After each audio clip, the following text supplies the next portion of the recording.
Hello, everyone. Welcome to another edition of our Azure Administrator Study Series. I hope you guys had a wonderful weekend, and hopefully a wonderful day as well. So today is another great session. We have one of our great friends who is extremely good and extremely wonderful when it comes to the cloud, Mr. Promise.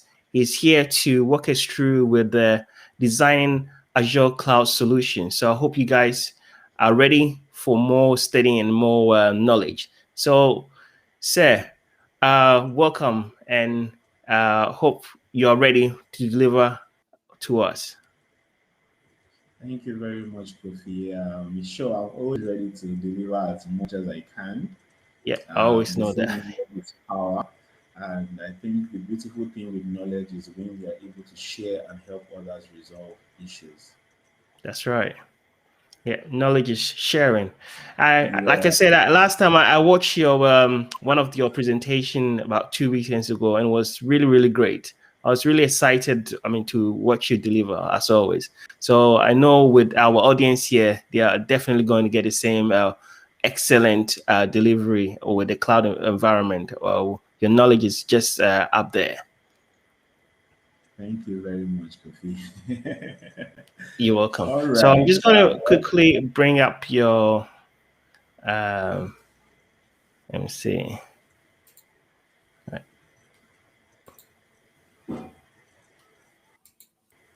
There you go. I'm just going to leave this to you then for you to do your wonders. All right. So, can you confirm you can see my screen? Hello, Kofi. Hello, Kofi. Yep, I can see your screen. Yep. All right. That's great. That's great. All right. So, today we'll be looking at designing Azure storage solutions. And some of the solutions we have are the Azure Blob Storage, the Azure Storage Security, and Azure Storage Firewalls. Um, there are some wonderful examples of existing solutions that Azure has been able to create, which has been helping to resolve a lot of current issues people are having around the Azure space. Some of those solutions currently are the Azure Disk Storage, the Azure Blob Storage, the Azure Files, and the Azure Data Lake Storage. Maybe in your mind, you may be wondering what is the Azure Disk Storage all about? Well, this is just a simple storage solution that helps you when you want to deploy a virtual machine. So, as far back as I think this was 2018, Azure used to have an old portal, I would call it, because the portal we have now is really more updated and all of that. Azure used to have this portal where before you could deploy a virtual machine, you needed a blob to be able to deploy a virtual machine, right?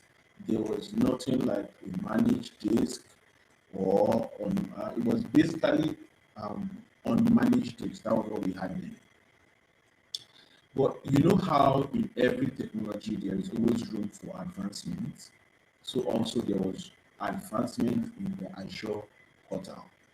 And over the period now, we now have what we call a managed disk, Azure managed disk. Now, what this helps to do is this. So let me paint a picture for you. In the previous portal, right? In the previous Azure portal, you needed to have this blob storage, then attach it. It's usually in a storage account, right? Then you now attach that blob in the storage account to your virtual machine. So in that blob, your OS, let's say you're deploying a Windows server or a Windows 2010 or all of that, that OS will be residing inside of the blob. Now, because it is not managed, you have the sole responsibility for managing that blob. right? You have the sole responsibility to check if there are issues or anything going on. It's your sole responsibility to take care of that, although it's inside of Azure Storage account. But now I just thought about it. Why do we stress our customers with having to, manage the blobs and all the stress that comes with managing the blobs? And they decided, okay, I think a good solution would be to create a managed service for the blob storage. And out of the managed service for the blob storage, this particular disk storage resulted from that. So in this case now, we have a storage, right, that can house your OS for your virtual machine and also house other data you want to store in a managed service, such that you don't need to bother yourself with that. Azure handles that disk for you. All you need to specify is what size of disk you want to make use of. Right. So, like I said, before the disk was the blob existing. Now, some of you may have been used to your on-premise background where for you to manage your files, you need to create some file server and all of that. Now, Azure is like, okay, how about we bring a managed service where you can be able to share files within your organization with just few steps of a click, right? You can share files, you can hold files, and all of those things within Azure. And that was what brought about the solution, Azure Files. Now, for those of you who are used to using data lake services, right, Azure didn't want to leave you guys behind, so they decided to create a solution called Azure Data Lake Storage. Well, as we go down this training session, you will have some understanding on how some of these came about. But first of all, before we dive right in, I feel there is a need for you to understand what the storage itself is all about. So I'm just going to quickly run you through what Azure Storage is all about. All right. So we are looking now at understanding storage accounts. The first thing you want to know is that every solution that is built on Azure Storage, right, needs the storage account as the back end. So yes, you're deploying a solution, but at the back of that solution is the Azure Storage account, which helps like provide some form of infrastructure which hosts your particular solution which you are deploying. Right. So first thing you want to know about the Azure Storage is that one, it is durable. When I mean durable, meaning that it can last you for as long as you want, depending on the amount of you run or the you are hosting in Azure, right? Another thing you want to know is that it's secure.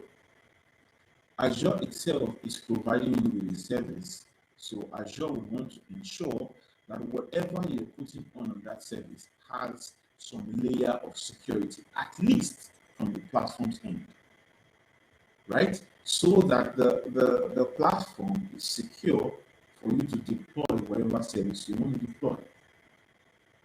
Right. The next thing you want to know is that your storage account is scalable.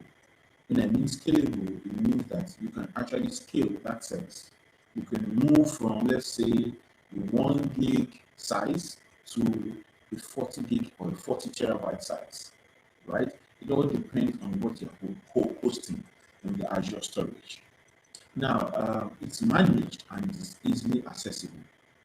Now, there are three categories of the Azure storage you really want to be aware of, right? These are the storage for the virtual machines, the unstructured data, and the structured data, right? So these are just like for the storage of the virtual machine, this is just like a storage that helps to host your OS, right, and other files which you will want to be bringing in to your virtual machine. Right. The next thing we want to also know is for the unstructured data. So data that don't have any particular structural format, right? You can also host them in your Azure storage. Same thing you do for the structured data as well. Now, we call them storage account purpose or storage account tiers. So the reason this is being separated is because we had to look into, or let me say, Microsoft had to take a look into how can we ensure we provide an affordable service that is secure but also can be scaled in terms of performance. And then he said, okay, I wouldn't want those who are just coming into the Azure environment to just do some form of test, to do some form of understand how the environment is. Microsoft was like, oh, we don't want them to spend so much. So here comes in the tier for the standard architecture, meaning that for this standard tier, you are not spending so much. You're actually making use of, you're paying for what you're putting into the storage. But then again, Azure is looking at those people who really need high performance in the storage, right? They want to ensure that those who are willing to pay for the service and require this high performance are being provided with the service. So they came about the premium tier, right? So what this premium tier does is that it has an improved performance, right? So let's say you're having an application that is very sensitive to the performance of the storage, right? You want to ensure that the kind or the tier of the storage account you're using is the premium kind. All right, I'm going to move on to the next slide.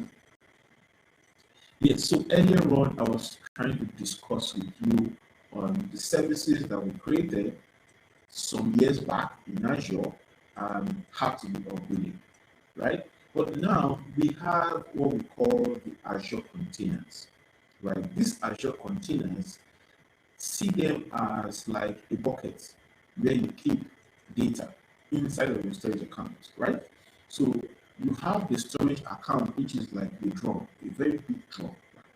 Now you want to be able to section the files which you keep inside of that storage account. So what you want to be able to make use of is what? Your Azure Containers, right? So with these containers, you can be able to segregate your data, such as the unstructured data, such as the text or the binary, or let's say you have some applications that store some particular files into that storage account. So you can be able to separate where these files are going into, and you can, demarcate or partition your storage account into various containers that can host your files. Another solution I told you about that Azure had to create to help solve the issue of file share is the Azure Files. Now, the Azure Files is a service inside of the Azure storage account that provides the file share capability depending on the capacity you want to be able to use. So you could start with as low as, let's say, 1 day, and you could go as far as what? 100 terabytes. At least I think that's the largest I know of for now. I stand to be corrected because I know that there are always improvements in the Azure platform. All right, the queues, the Azure queues, right? So I don't know, those of you who are into maybe some kind of app development and you design some messaging service, this is where the Azure queues come in, right? You're able to store messages up to 64 kilobytes size in queue. And then for the SQL guys, those who are basically into managing databases and all of that, right? You are able to make use of a feature called the Azure Tables. Now, some of you might be wondering, what is all this I'm speaking about? So let me just quickly take a deep dive into the Azure platform, so for you to see what are all these I am referring to? All right, so I'll just be sharing the browser right now to open the platform. This is what the Azure platform looks like. To be able to reach onto this place, all you need to do is just to portal.azure.com, and you are able to get onto the Azure portal. All right, so I'm going to be showing you what the storage account is like and features like the container, which we talk about, and then we'll proceed to the training. So you can see on my dashboard, I already have the service here called the storage account. But just in case you're not familiar with the Azure Platform environment, what you want to do is you just want to search here for the storage accountants. And you'll see pop up here telling you, oh, storage account. So you click on this, and then voila, you have access to the storage account. So you can see here, I already have some default storage accounts I've created. But just for instance, you want to look at what really is the component of the storage account. Right. So for instance, I'm going to take one of my storage accounts, which is, let's say, personal files. Yeah, personal files. So if you remember earlier, we talked about the Azure container. We mentioned the Azure files. We also mentioned the Azure tables, and we mentioned the Azure queues. So looking at this, what would I call it now? This blade on the Azure portal, you will see what are the services we've looked into. For instance, the first one we mentioned, which was the containers, right, shows you have within that storage account. So you can see in mine, I have 2 containers. But the beautiful thing is that I can always create more depending on what I want. And I can also select what access level I want into these containers. You can see I have the option of saying either it's private, no anonymous access, or I can say blob access, which is anonymous root access for blobs only, and then, or I say the container, which is anonymous root access for container and blobs. So you can choose on that, and then you can determine what access level you want to grant to your container. Right. You can also take a look at the advanced setting. Here, just in case you want to configure some form of encryption on your container, you can always do that. I think that's one of the beautiful things about Azure, the dynamic environment. It's just lovely. All right, so I'll proceed to show you the next service, one of which I called the Azure files. So you can see I already had one created and I called it Promise Uche, right? And you can see the quota for this is 40 gig. Now, the wonderful thing about this is that you can actually increase this quota. So if I just want to increase the quota, all I need to do is to click on this and click on the what? Edit quota. And just by changing these figures, I'm able to increase the quota for this particular file share. Now, the beautiful thing about the file share solution is that I can decide to mount this file share on my system. Say, for instance, let's go into the file share and let's see what are some of the features in there, right? So you could see for the properties, you can see this is the URL for the file share, and you can see this, you can see your usage level, right? And let's say, for instance, you want to be able to, configure some form of rights on who can access this, right? You can actually use the identity-based Active Directory to configure or enable access to this particular file share. You can see what it says here. To give individual accounts access to the file share, you need to enable the identity-based authentication for the storage account. Right. So that's some feature you need to enable to be able to make use of the IAM feature. The feature, sorry. You can also see this. You can take snapshots of your file share, as a form of backup, right? And then you can also either decide to take a full backup of your file share. All of these are some of the wonderful services that Azure provides you with. So we'll be moving ahead to look into the queues. Now, if you remember when I talked about the queues, I said if you're an app developer or someone who is into developing apps, you can actually make use of this queue to configure your messaging service. So also for you who you're into SQL or you manage databases, you can actually make use of these tables, these Azure tables, in your environment. All right, so this is just a brief history, or let me say, just an insight on what some of these services we just talked about is or looks like on the Azure portal. So I'm going to go ahead right now to continue with my slide.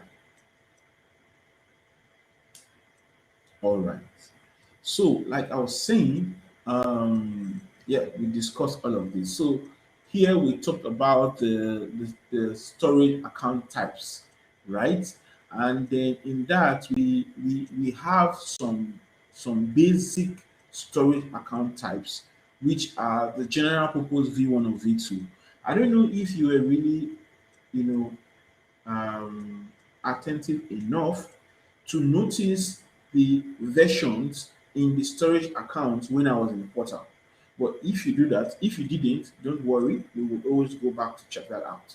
So you have a general purpose V1 or V2, and you can make analysis inside of that general purpose storage account. Yeah. Another type of storage account is the file storage account, which basically used for files only. And in this case, we can now have that service, right, which we call the Azure File Share, right? So this storage file storage account provides a backbone that supports the Azure File Share service. We also have what is called the Blob Storage account. Now, if you remember earlier when we started this session, I tried to explain to you the I would call it the transitioning of the storage account from an unmanaged phase to a managed phase. Now, so it sorry, excuse me on that. It doesn't mean that the unmanaged phase has been wiped out. No, you can actually still have an unmanaged storage account. You can actually. All you just need to do is to select an option that says, oh, I don't want to create a managed storage account or a managed disk, right? But I want an unmanaged disk. Now, what happens when you select that option is that the disk which you want to create, right, has a blob which is inside a storage account that you can visibly manage. That's the basic difference. For the upgraded service, which is the managed disk, you can't see the storage account because that storage account is managed by Azure.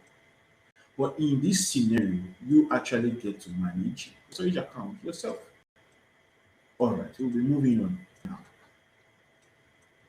Now, we're looking at some storage account services. Anyway, some of these services we have discussed them earlier, which is the storage container, the Azure files, the Azure queues, and the Azure tables. All right. Now, you might be wondering, all of these account types, right? What services are supported and what performance tiers are supported?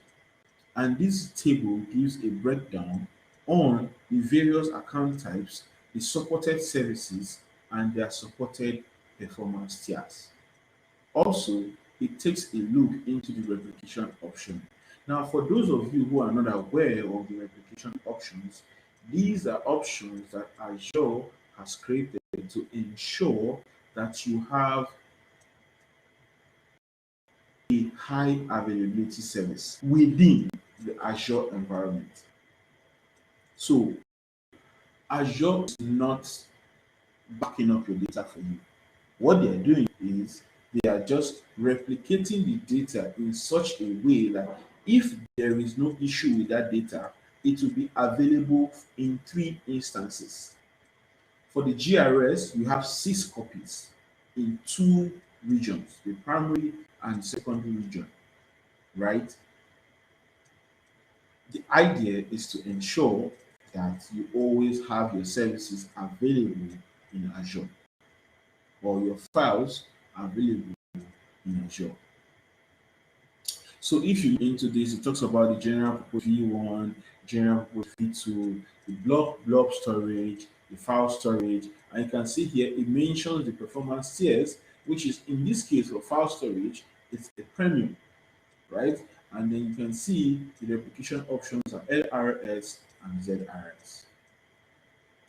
Okay, so this is just what they call the data redundancy.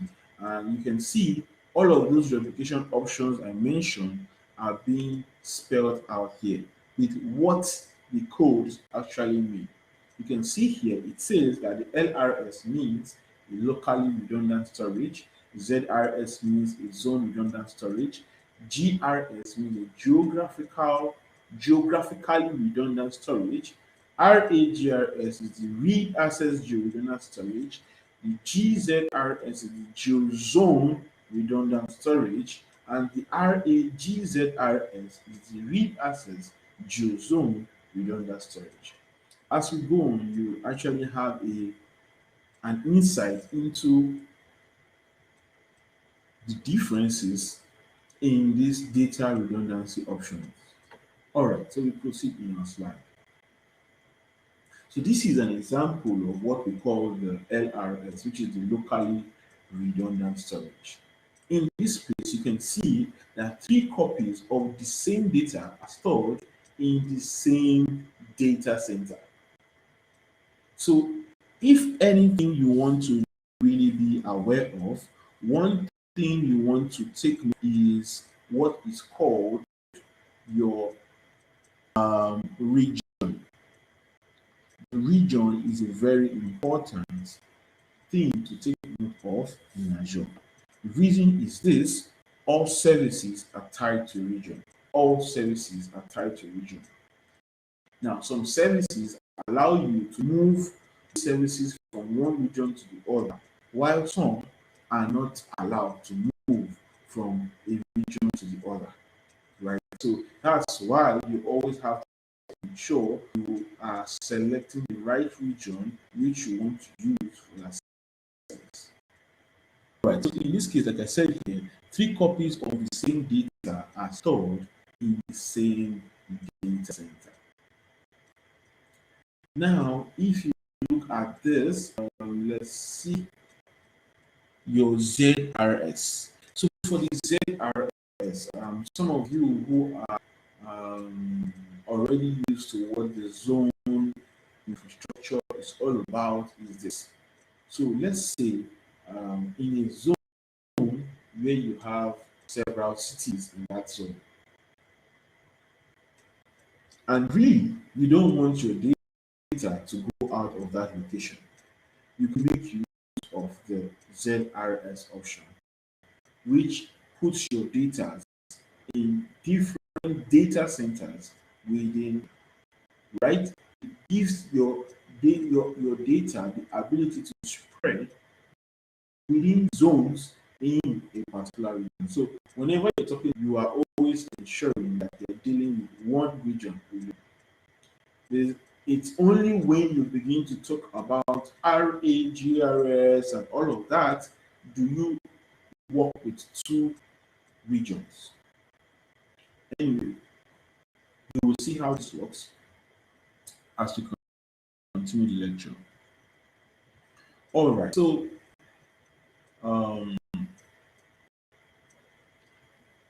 what is the geographically redundant storage? You can see in this case we have 6 copies of your data being replicated across 6 regions. Sorry, across 2 regions. One is the primary region, while the other is the secondary region. Now that's what makes it so beautiful. So let's say, for instance, the reason why all of these are being configured, or all of these are being created in Azure, is for, take for instance, something happens within a, a region where you have a particular service. Take for instance, something happens to that primary region, right? Now, Azure ensures that if you're making use of this GRS service, you are able to have your data in your secondary region. Now, in this case, you can always convert your secondary to your primary region until whatever happened to your primary region has been resolved. And then you can now make use of the secondary region back. But the difference here for the GRS is that it stores 6 copies, 3 copies in the primary region and 3 copies in the secondary region. All right. So the next thing we're looking at is the what is the reaccess redundant storage, right? So you're wondering what is different from the GRS as compared to the RAGRS. The basic difference is that in your secondary region, you are able to read the data in that secondary region. That is the basic difference. So if you take a look at this diagram, see this, it says the primary account up. Now the primary account is down, meaning that you are not able to read in that, you are not able to read your data in that primary region. Now, by default, the secondary region comes into place, right? You can see the storage replication and now enables you to be able to read your data from your secondary region. So that's just the basic difference between the GRS and RAGRS. All right, proceed, right? The accessing the storage account. So there is a beautiful thing that Azure does that helps to protect your storage account. Say, for instance, by any chance, someone sees the URL of your storage account. Question: does that mean they can hack or have access to whatever you have in that storage account? The answer is no. No, they cannot. So with this link alone, nobody is able to gain access to your storage account. So there is a security feature which Azure adds to this link that helps to gain access to the storage account. And that feature is known as the SAS key, right? SAS, SAS key. Now, when you combine the SAS key of a storage account to the link of that storage account, let's say this container service, and then I add the SAS key at the back, I'm able to access the content of that container.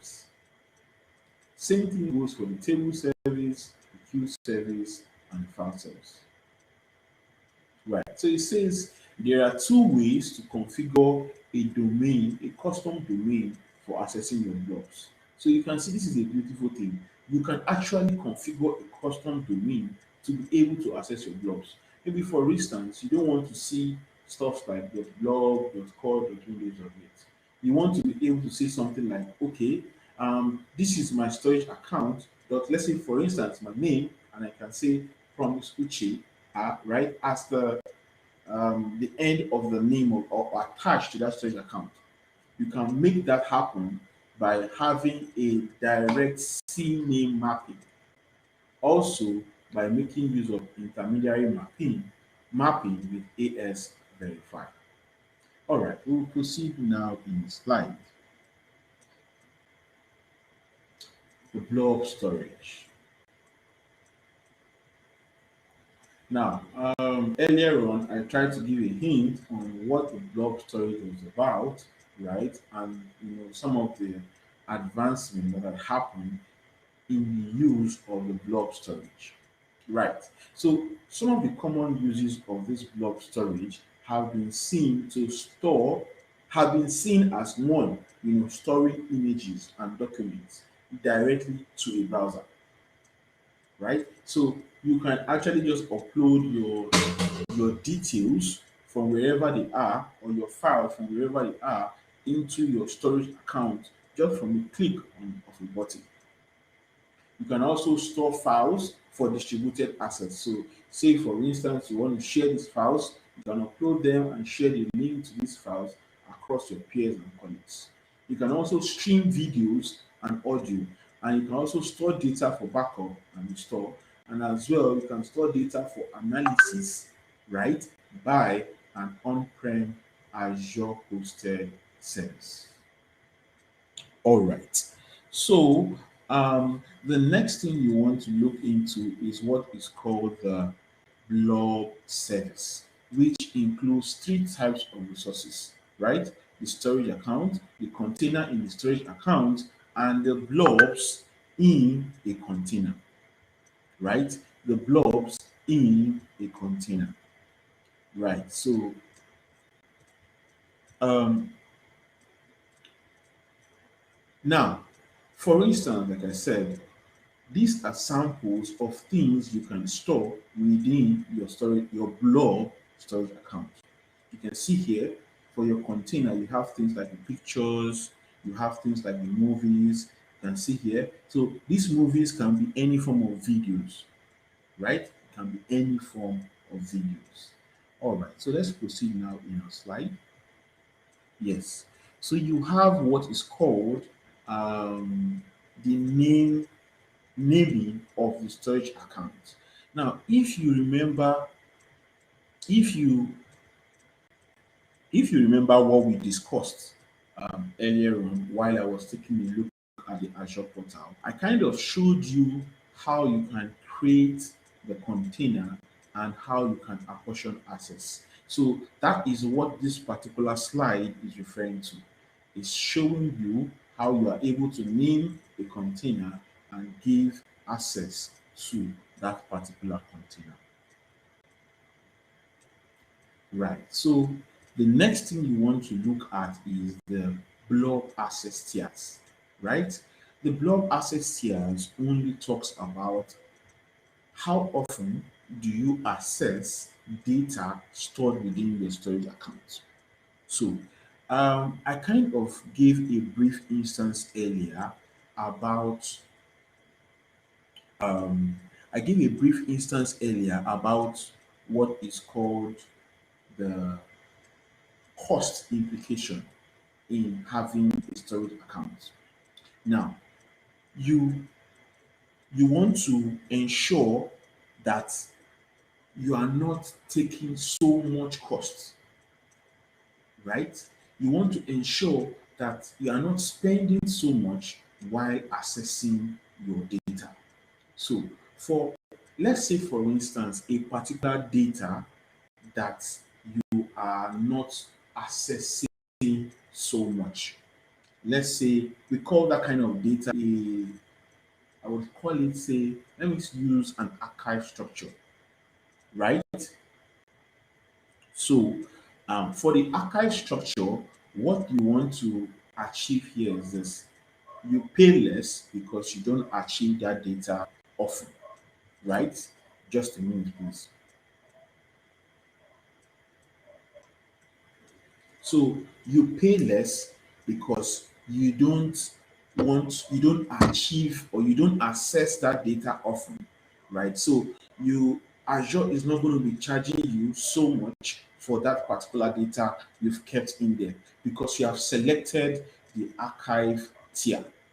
Now, for a cool tier storage where, well, you kind of access but not so frequently, right? Let's say 30 days spacing in which you access this particular data, right?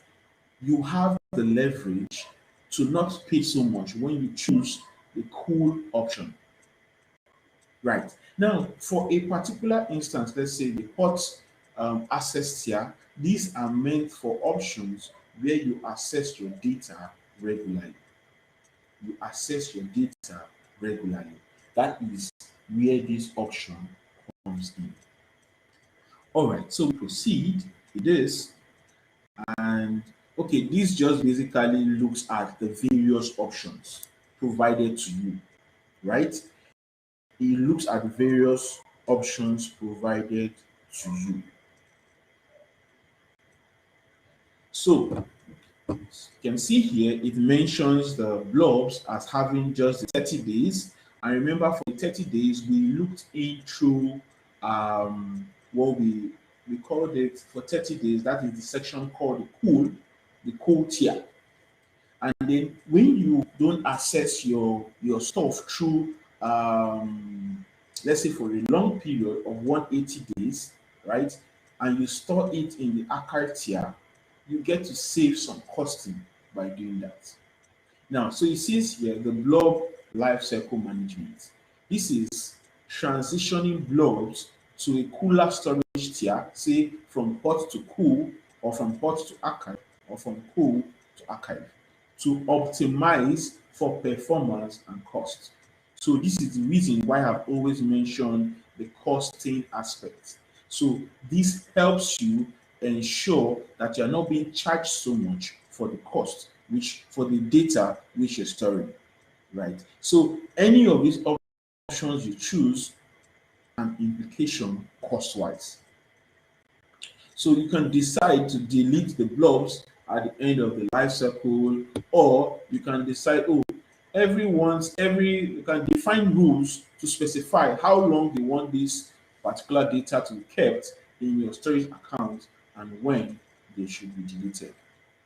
All right. So at this point, I would like to ask, I don't know if there are questions anyone has. Always feel free to just put in your questions. I know I might not be able to answer every one of them right now, but sure, I'm going to provide feedbacks on the channel, both on the YouTube channel and on our chat channels. Sure, I'm going to provide feedbacks.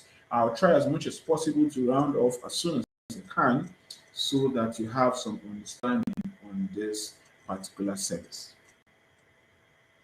Now, we've talked about the block blobs, the append blobs, the page blobs, and the kind of files you can store within the blob storage account. So here, taking a look at the blob upload tools, you can see what tools you can use, right, to be able to upload data into your storage account, right? So you can see here tools such as AZ Copy, Azure Storage, Data Movement Library, Azure Data Factory, the Blob Fuse, Azure Data Box Disk, Azure Import Export. These are tools you can use to copy your data into your storage account.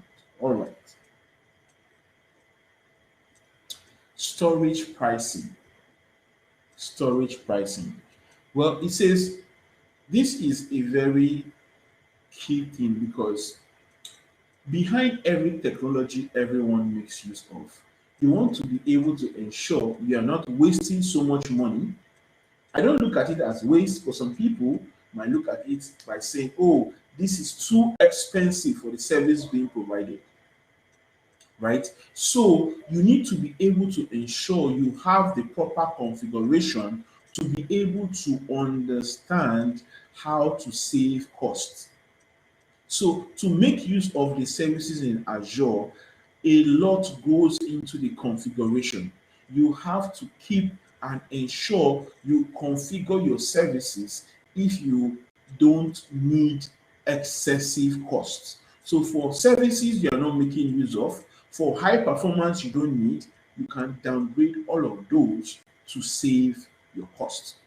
So you can see here it says when using the storage account, the following billing considerations apply: the performance tiers, the data access cost, the transaction cost, geo-replication data transfer cost, outbound data transfer cost, and changing the storage share.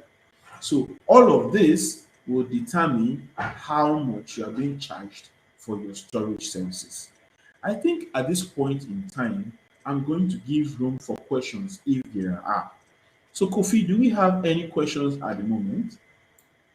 No questions at the moment. So, guys, if you have any questions, please do feel free to ask them. All right. Thank you for that. So we proceed now to look into what is called the storage security. I will just give history or a brief detail on why your storage account needs to be secure, even by you, right? So Azure is providing some form of security. You also need to provide some form of security on your end. So one of the things you're looking at when it comes to security on the storage account is what these options. You can see the high level security capabilities for storage, for Azure storage. One is your encryption, authentication, data in transit, disk encryption, shared access signature. Now, for this shared access signature, it also relates to, if you remember, I said something that if someone has the link to your storage account, it doesn't mean they can access the content in your storage account. But when you provide them with this particular tool called the shared access signature, combined with the link to that content in your storage account, they are able to access that particular service. Right. So these are some of the services, right, and solutions that are being provided in Azure. You understand? So, like I said, feel free to always reach out to any of us. Even if you have questions from this training session, you can always reach out to us on our YouTube channels. Right. Now, we also have authorization options. Authorization options are the options you have available to ensure people have access to the content in your storage account. You can do this, you can give authorization levels by specifying the Azure Active Directory, the shared key, the shared access signature, and the anonymous access to containers and blobs. So those are the ways you can provide access to content in your storage account. So this is just a brief picture that shows you what the storage account keys look like, right? So with these keys, you can provide access to content in your storage account. By sharing this key with anyone, you are giving that person access to be able to come in from the web to see the content in that storage account. So you want to be careful how or who gets access to these keys of your storage account. The beautiful thing about this is that you can rotate these keys regularly, so that, for instance, if keys get into the wrong hands, they can be revoked, they can be changed, and all of that. So those are some of the features that Azure has provided for you. So I will just discuss once more on one of the slides, and then I'll round off the session because I know time is fast spent. Right, so this just shows you a brief picture of what the SaaS looks like. So with the SaaS, you can specify to the amount of time you want that key to be available. So you can say, oh, this key, I want this key to only be available for 1 hour. After 1 hour, deny access. That is a solution in Azure that helps you, with, I can imagine the amount of services and make use of this service. You can limit the access to your storage account and its content in a timely manner. You can say, oh, I want this access to be open for only 30 minutes. And you generate a key that can provide you access for only 30 minutes. Isn't that wonderful? Don't you think that this is a wonderful way to control access and usage of services within the Azure storage account? Right. So I will be stopping this class here, right? We will always continue this class on our next sessions. And like I've always said, if you have questions during any of our sessions, please feel free to reach out to any of us in any of our channels. Maybe, for instance, I didn't introduce myself. My name is Promise Uche Umachukwu. I am currently a senior consultant in S and Young, and I work with the Cloud Ops DevOps particular section of the company. Cloud journey has been an interesting one for me, and I am always happy when I'm able to share my knowledge with everyone. And I hope as these sessions continue and as they go on, we will be able to gain so much from all we have to share. So at this point, Kofi, what do you have for us? Wow, thank you very much for this wonderful session. I hope you guys all enjoyed this program. I mean, earlier on, we were having a bit of difficulties with the login.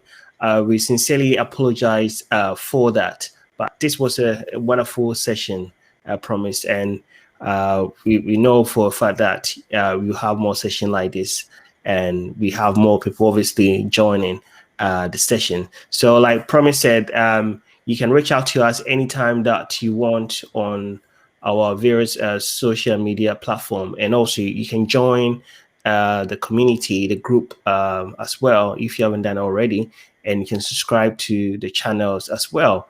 And what we're going to do as well is that we will start to share our LinkedIn profiles and other social media handles, so you'll be able to easily follow us and then reach out to us whenever you want. So thank you very much, Promise. And I believe tomorrow we might have another session tomorrow, but we will definitely keep you posted in the community as well. I think that's it from me. So like always, thank you, and we hope to see you again in the next episode of our series. All right, thank you very much, and enjoy your day. All right, bye, guys. Bye bye.